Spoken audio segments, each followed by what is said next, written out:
everybody. Craig DeLuz back here, Firearms Policy Coalition. We are at the Gun Rights Policy Conference 2018 in Chicago, Illinois. That's right, Chi-Town, the murder capital of the United States, where they, by the way, for some reason, seem to want to ban our guns because they think that guns are bad. Well, right now we have with us a good friend of mine who actually wants to turn that whole narrative on its side. He is the author of Good Gun, Bad Guy, 1 and 2. Please welcome to the show, Mr. Dan Wass. Dan, hey, thank you for joining us. Oh, thanks for having me. So tell us a little bit about the kind of the premise behind the books, and then tell us kind of what got you started in it.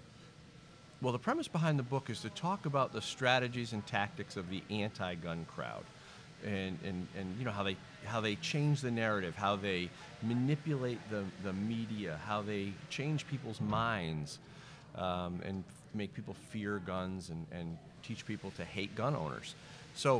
But it's the strategies and tactics that really interested me because I could see it happening and I could see people getting convinced of this fake narrative, and I didn't quite know exactly how it was happening. So as I researched it, I started to understand their strategies and tactics.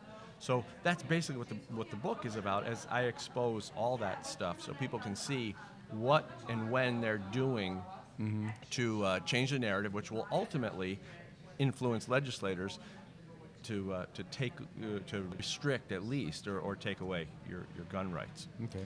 So now I see that you have a 1 and a 2. What's the difference between the two books? Well, the first book talks more about the mindset of the anti-gunner, the average person on the street, the people that we interact with every day, the people in a grocery store, in the coffee shop, and understanding how they think, kind of like what I was just telling you. So the second book, Good Gun, Bad Guy 2, Destroying the Anti-Gun Narrative, talks more about how the media is involved and how they step in to help influence and create that anti-gun landscape. What they do, how the seeds they plant in the minds of millions of people to help them kind of lean their way. So second book is more about how the media influences the overall narrative. All right. So share with us a little bit about your background. Well, the background's interesting, and you know, I must have told this story 1,000 times, but people like to hear it. I was at one point I was anti-gun, but it didn't start off. It ain't so. No, it didn't start off like that though. The good news is, and this is what saved me. I came from a pro-gun family. My dad taught me how to shoot, took me hunting, target shooting, and stuff. So when I was a kid, I was familiar with guns and I knew how to use them safely. But it was when I got into my 20s after my father died, I started, I like to say, hanging with the wrong crowd. And it wasn't bank robbers or drug dealers, it was anti-gun liberals. And that influence gets in your head. And we are our environment, the people we surround ourselves with, have an influence on us because our community that we surround ourselves with help influence our beliefs. And once our beliefs change about a topic, our thoughts change on a daily basis. So now I'm running around with these new beliefs, and it changes the way I think on a daily basis. Well, those daily thoughts change the way they affect the way we act, and the decisions we make and the choices we make. So ultimately, if you can change the way someone's beliefs about something, anything, I don't care what it is, if you can change their beliefs, you can change the way they act. Right. Well, their value. First of all, values are the foundation, and beliefs come from that foundation. It's usually the information that comes in put together with those values is what helps to develop the belief. Right. So the key has got to be, you've got to start by addressing the values and then the information. Because a lot of times, even then, the information can change the values if the information is significant enough. Right. And that's the hardest part with many anti-gunners, I find, is that most of the time their values and their beliefs are based on misinformation. Exactly. And I'm so glad you brought up values, because if you don't have strong values or strong opinions, or you weren't raised with certain values on a topic, you don't really know, you don't go either way. So your values are easily changed along with your beliefs.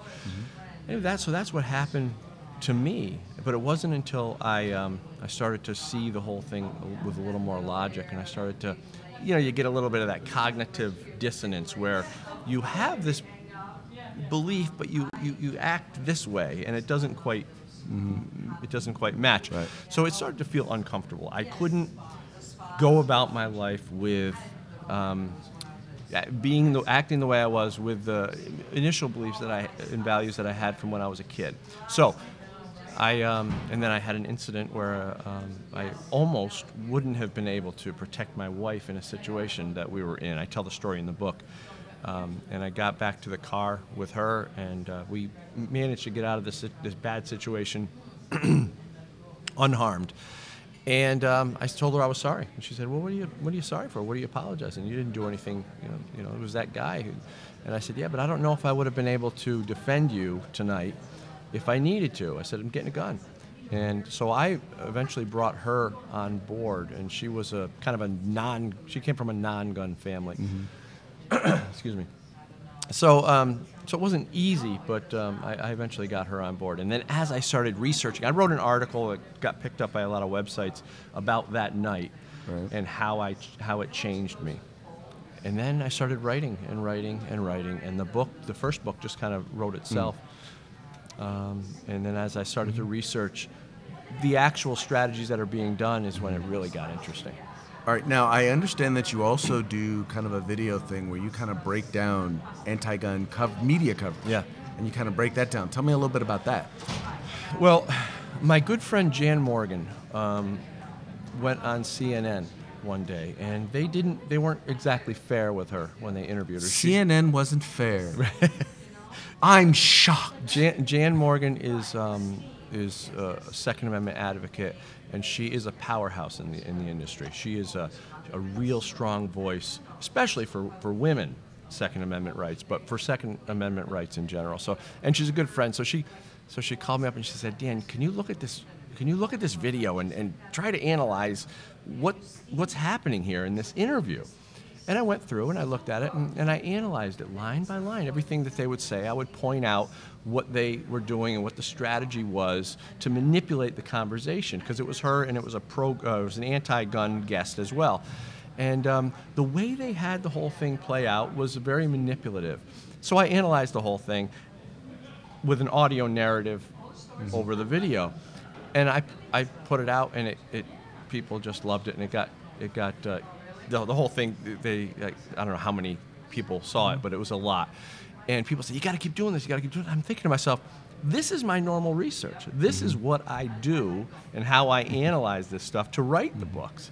This is no big deal to me. This is just, I didn't think people would be interested. They absolutely loved it. Well, I'll tell you, the most popular video that we have on YouTube is a episode of Coffee with Craig that I did. It was called "When an Anti-Gun Story Goes Horribly Wrong." Oh, okay. And it was a local station, actually out of the Bay Area, called me up, wanted to do an interview to talk about some anti-gun bills that were supposed to be introduced. And they completely and utterly butchered the story because they didn't have enough knowledge or understanding as to what the various stories were about, yeah, and how, if at all, they were interconnected. And because what I was saying didn't fit their narrative, you could literally see where they cut my interview. Yeah. And to be honest, what I have found is that largely the mainstream media will not misrepresent our position, or at least when I'm speaking, I have never been misrepresented. Our position largely is underrepresented. Yeah. In other words, there may be an entire article, a 6-page or 6-paragraph article or 10-paragraph article, and maybe you'll get one line in that entire article. But rarely do they ever just flat out just misrepresent it. But there are cases. And what they try to do is, I think what you've tried to expose is they try to manipulate you into saying things that are sound bites that they can then pull in to misrepresent your position. Well, and some of the strategies, it's exactly right. The underrepresentation is sometimes worse because they can literally cut stuff right out and make you say half of what you really, what you wanted to say. And I use this as a very simple. Here's a very simple example of things that they'll do. They'll say things like, because guns are dangerous, don't you think we should have this new regulation or this new restriction?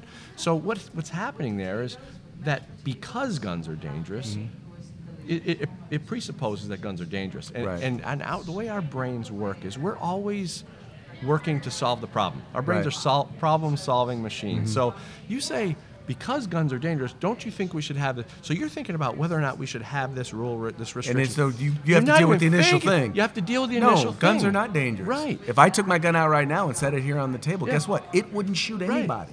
There's no such thing as gun violence. That's another thing that I say. There's no Exactly. such thing as gun violence. There's human violence, and we need to bring the media back to reality on that. But you're exactly right. So we get hung up on their narrative, and we try to play ball in their park when we answer those questions, and that's dangerous. Well, you know, and I've spent a lot of time dealing with mainstream media and doing a lot of interviews and doing a lot of debates, and I think you're 100% right, is you have to know going into an interview, know who it is that's interviewing you, know kind of how they do what they do, but also go in with, these are my point. These are the things that I'm going into this interview with the goal to communicate.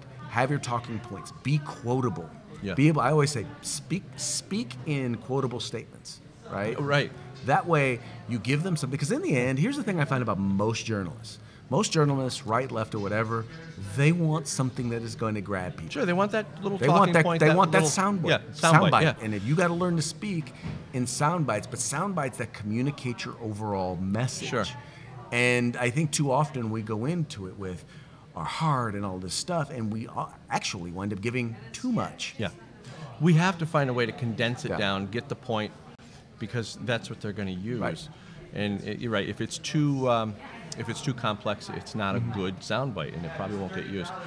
Yeah. So good And point. but on the contrast, and this is one of the reasons why we do one of the things we do at FPC is we found that largely it was hard to get the Second Amendment community to be out there and be active and be involved in the media. The NRA doesn't do a lot of interviews. They figure they have their own method and contained, mode yeah. of communicating to their people. Sure. Which I think is great, and I support that. The big challenge, though, is that there are a lot of people out there who might be on our side if they heard our message. Yeah. And that's why we're out there. That's why we make it a point to be engaged in the mainstream media strategically, not just haphazardly, and making sure that our message is focused. And you guys are doing a fantastic job. Thank you. Well, that is no accident, and we have a very good team who make sure that we have the right information, that we make sure that what we say is consistent with the values that we want to communicate out, and we have folks like Brandon Combs and Richard Thompson who work there at FPC who help make sure even though I'm the one you hear talking a lot. Everything that I say, the stuff that we do, the stuff that we work on is all a team effort, and making sure that those values are consistently communicated. Yeah. And I think it's right in line with the work that you're doing. Well, yeah. It sounds like it is. I mean, if we all seem to be on the same page here, especially this weekend. Yes. I don't know if you're talking about this weekend, but this weekend's real special, and a lot of different people from different areas of the, I hate to use the term gun community, but Second Amendment patriots. Second Amendment advocacy. Yeah. You've got folks from Knife Rights who are here. Yep. A lot of people get caught up in, I saw one of my commenters said, well, see, because you just call it the gun rights conference, well, then you're just, you're dwindling down the Second Amendment. I'm like, no, we're not doing that.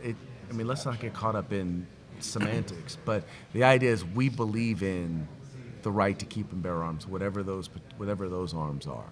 Yeah. How do folks get your book?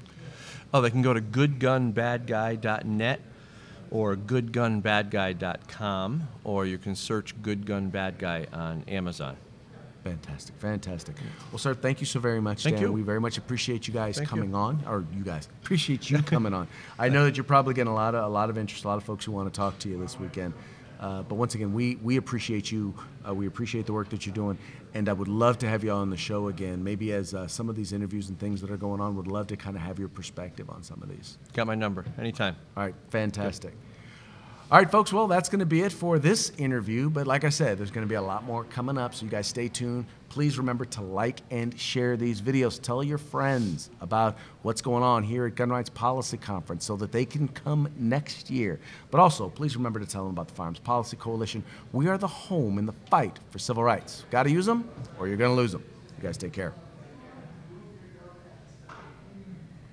If you like our videos, follow, subscribe, like, and share.